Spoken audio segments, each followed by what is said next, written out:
Hello friends, स्वागत है आप सभी का आरकेएस स्टडी 51 में। तो दोस्तों, आज हम करेंगे जीएस का महत्वपूर्ण 20 क्वेश्चन और साथ में इसका डिस्कशन भी करेंगे। और ये आज का हमारा सेट नंबर होगा 2, तो आप लोग इसे ज़रूर देखें। और इसी कड़ी में पहला क्वेश्चन है आज का, रेशम के कीड़े पालने को क्या कहते हैं। तो आपके सामने 4 ऑप्शन है। सबसे पहले मन में सोचकर बनाने का प्रयास कीजिएगा, उसके बाद आंसर टिक कीजिएगा। तो दोस्तों, इसका आंसर हो जाएगा सेरीकल्चर, जो कि बिल्कुल सही आंसर है। रेशम के कीड़े को पालने को हम सेरीकल्चर कहते हैं। और वहीं ऑप्शन ए की बात करते हैं, 1 नंबर की, तो एपीकल्चर में मधुमक्खी पालन की होता है, और पिसीकल्चर में मत्स्य पालन होता है, और हॉर्टिकल्चर में बागवानी होता है। नेक्स्ट है सेकेंड नंबर क्वेश्चन, निम्नलिखित में से कौन सा जीव मोलस्का परिवार से संबंधित है। तो आपके सामने 4 ऑप्शन है। तो दोस्तों, इसका आंसर हो जाएगा घोंगा, जो कि बिल्कुल सही आंसर है। मोलस्का परिवार से घोंगा संबंधित है। और वहीं बात करें स्टार मछली की, तो ये इकाइनोडर्मेटस संघ की प्राणी है। और वहीं केचुआ की बात करें तो केचुआ जो कि एनीलिडा संघ की प्राणी है। और कॉकरोच की बात करें तो कॉकरोच जो कि अर्थपोडा संघ की प्राणी है। तो ये सभी याद रखिएगा। नेक्स्ट है, ऑक्टोपस का खून का रंग कैसा होता है। तो आपके सामने 4 ऑप्शन है, बनाने का प्रयास करेंगे। तो दोस्तों, इसका आंसर हो जाएगा नीला, जो कि बिल्कुल सही आंसर है। ऑक्टोपस का खून का रंग कैसा होता है, तो नीला होता है। निम्नलिखित में से कौन सा विटामिन रक्त के स्कंदन का कार्य करता है। तो आपके सामने 4 ऑप्शन है। तो दोस्तों, इसका आंसर हो जाएगा विटामिन के, जो कि बिल्कुल सही आंसर है। रक्त के स्कंदन में विटामिन के कार्य करता है। और वही बात करते हैं विटामिन ए की, तो विटामिन ए का रासायनिक नाम होता है रेटिनॉल। और वहीं विटामिन डी का होता है कैल्सीफेरॉल। विटामिन के का होता है किलोक्विनिन। और विटामिन डी नीचे वाला ये तो रिपीट है, जो कि आप याद रखिएगा। नेक्स्ट क्वेश्चन है कि घेंगा रोग किसके कमी के कारण होता है।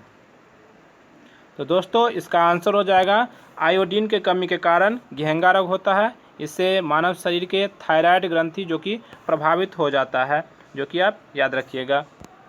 नेक्स्ट है 6 नंबर क्वेश्चन, मानव शरीर में क्या छोड़ा जाता है, मतलब श्वसन के रूप में क्या छोड़ा जाता है। तो आपके सामने 4 ऑप्शन है। तो दोस्तों, इसका आंसर हो जाएगा मानव शरीर से कार्बन डाइऑक्साइड का निष्कासन होता है, जबकि बात करें तो ऑक्सीजन का क्या होता है, अवशोषण होता है। मतलब श्वास के रूप में हम ऑक्सीजन लेते हैं, जबकि छोड़ते क्या है, कार्बन डाइऑक्साइड। यही पूछा गया है कि मानव श्वसन में क्या छोड़ा जाता है, तो कार्बन डाइऑक्साइड को छोड़ा जाता है। नेक्स्ट क्वेश्चन आपके सामने स्क्रीन पर, और 7th नंबर है, धातुओं का राजा किसे कहा जाता है। तो आपके सामने 4 ऑप्शन है, तो आप इसका आंसर बता सकते हैं। तो दोस्तों, इसका आंसर हो जाएगा सोना, जो कि धातुओं का राजा के नाम से इसको जाना जाता है। वही नेक्स्ट क्वेश्चन है, निम्नलिखित में से कौन सी एक गैस ग्रीन हाउस नहीं है। मतलब ग्रीन हाउस गैस कौन सा नहीं है, जो कि आपको बताना है। आपके सामने 4 ऑप्शन है, ओजोन, नाइट्रस ऑक्साइड, जलवाष्प और हाइड्रोजन। तो दोस्तों, इसका आंसर हो जाएगा हाइड्रोजन, जो कि नहीं है। ओजोन है, नाइट्रस ऑक्साइड है, जलवाष्प है, इसके अलावा CO2 है, इसके अलावा मीथेन है। ये सभी क्या है, तो ग्रीन हाउस गैस है, जबकि हाइड्रोजन ग्रीन हाउस गैस नहीं है, जो कि आप याद रखिएगा। नेक्स्ट क्वेश्चन आपके सामने स्क्रीन पे, कि बिना बूझे चूना का रासायनिक नाम क्या है।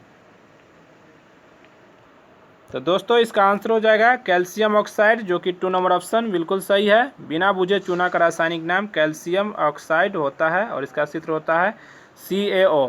और इसी को क्विक लाइम भी कहा जाता है, जो कि आप याद रखिएगा, क्विक लाइम भी कहा जाता है। और बात करें कि बूझा हुआ चूना को क्या कहा जाता है, तो उसको हम कैल्शियम हाइड्रोक्साइड कहा जाता है, और इसको हम स्लेट लाइम कहते हैं। नेक्स्ट क्वेश्चन है आपके सामने, लोहा का शुद्ध रूप क्या है। तो दोस्तों, इसका आंसर हो जाएगा पिटवा लोहा, जो कि बिल्कुल सही आंसर है। लोहा का शुद्धतम रूप क्या है, तो पिटवा लोहा है। उसके बाद नेक्स्ट क्वेश्चन आपके सामने 11 नंबर, कि नंद वंश के पश्चात मगध पर किस राजवंश ने शासन किया था। तो आपके सामने 4 ऑप्शन है, इसका आंसर देने का प्रयास करेंगे। तो दोस्तों, इसका आंसर हो जाएगा मौर्य वंश, जो कि बिल्कुल सही आंसर है। नंद वंश के शासक घनानंद को हराने के पश्चात मौर्य वंश की स्थापना किया गया था, जो कि आप याद रखिएगा। नेक्स्ट क्वेश्चन है आपके सामने स्क्रीन पे, सेन वंश का संस्थापक कौन था? तो दोस्तों इसका आंसर हो जाएगा सामंत सेन, जो कि बिल्कुल सही आंसर है। सेन वंश के संस्थापक कौन था? सामंत सेन था। और इसकी राजधानी थी नदिया या लखनऊती, इसी को कहा जाता है। सेन वंश का राजधानी कहाँ था? नदिया थी। और बात करें बल्लाल सेन के बारे में, इसका एक महत्वपूर्ण शासक था जो दान सागर और अद्भुत सागर ग्रंथ की रचना किया था बल्लाल सेन के द्वारा। और वही एक क्वेश्चन पूछा जाता है कि बंगाल का अंतिम हिंदू शासक कौन था?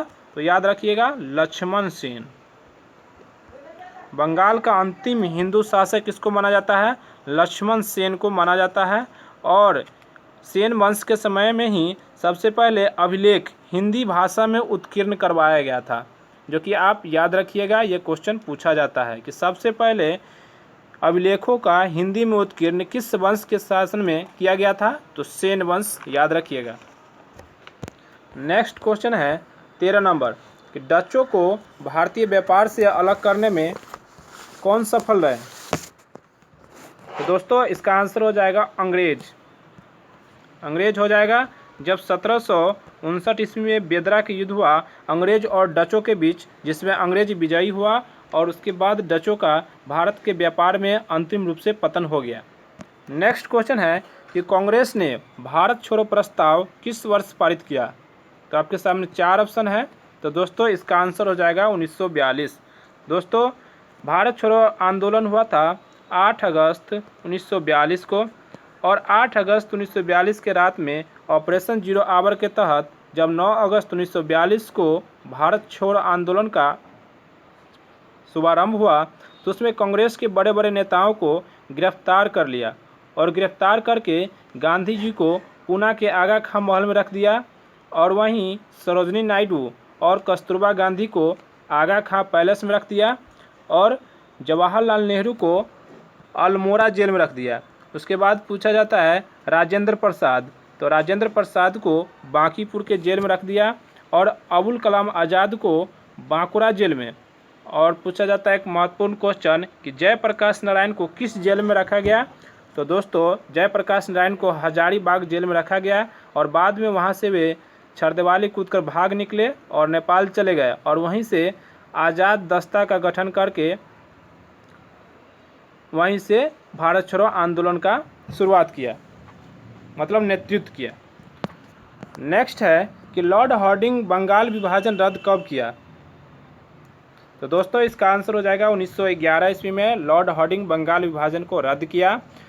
और क्वेश्चन पूछा जाएगा जब विभाजन रद्द हुआ बंगाल विभाजन, तो बंगाल विभाजन हुआ था कब? तो दोस्तों इसका आंसर हो जाएगा 16 अक्टूबर 1905 ईस्वी को बंगाल विभाजन हुआ था। किसके समय में? तो लॉर्ड कर्जन के समय में हुआ था। और वहीं बात करते हैं 1904 की, तो 1904 में अभिनव भारत की स्थापना बी.डी. सावरकर के द्वारा किया गया। 1906 में पहली बार स्वराज शब्द की मांग की गई और 1907 में सूरत अधिवेशन हुआ जिसकी अध्यक्षता रास बिहारी घोष के द्वारा किया गया था। और 1907 में ही कांग्रेस 2 अलग अलग गुट में बंट गए थे। नेक्स्ट क्वेश्चन आपके सामने 16 नंबर, भारत में वयस्क मताधिकार की उम्र सीमा क्या है? तो दोस्तों इसका आंसर हो जाएगा 18 वर्ष। प्रारंभ में इसका एज था 21 वर्ष, लेकिन 61वां संविधान संशोधन 1989 को 21 वर्ष से घटाकर 18 वर्ष कर दिया वयस्क मताधिकार की उम्र। और वही बात करते वयस्क मताधिकार जो अनुच्छेद कितना में है? 326 में इसकी चर्चा किया गया है। नेक्स्ट क्वेश्चन आपके सामने 17 नंबर, भारत में राष्ट्रपति चुना जाता है। आपके सामने 4 ऑप्शन है, जनता द्वारा, संसद सदस्यों द्वारा, राज्यसभा सदस्यों द्वारा, निर्वाचित सांसदों व विधानसभाओं के द्वारा। तो दोस्तों इसका आंसर हो जाएगा निर्वाचित सांसदों व विधानसभाओं के द्वारा राष्ट्रपति को चुना जाता है। आगे बढ़ते हैं, राज्य की कार्यपालिका शक्ति किसमें निहित होती है? तो दोस्तों इसका आंसर हो जाएगा राज्यपाल में। राज्य की कार्यपालिका शक्ति राज्यपाल में निहित होती है और वही केंद्र की कार्यपालिका शक्ति जो कि राष्ट्रपति में निहित होती है। नेक्स्ट क्वेश्चन आपके सामने 19 नंबर, यूरेनस की खोज किसने की? तो दोस्तों यूरेनस ग्रह की खोज हर्शल के द्वारा किया गया, जो कि आप याद रखिएगा, यूरेनस मतलब अरुण ग्रह। और वहीं गैलीलियो की बात करें तो इन्होंने दूरबीन को खोजा। उसके बाद है कोपरनिक्स, तो कोपरनिक्स ने सूर्य का केंद्रीय सिद्धांत दिया। और केपलर ने ग्रहों की गति की खोज किया। ग्रहों की गति का खोज किया कौन? तो केपलर। नेक्स्ट है और आज का लास्ट क्वेश्चन, सुंडा ट्रेंच कहाँ स्थित है? तो दोस्तों इसका आंसर हो जाएगा हिंद महासागर में सुंडा ट्रेंच अवस्थित है, जो कि आप याद रखिएगा दोस्तों। तो आज का ये सेट था 20 क्वेश्चन का। आप लोगों को अगर अच्छा लगे तो लाइक कीजिएगा, सब्सक्राइब कर दीजिए और दोस्तों के साथ शेयर भी कर दीजिए। Thank you.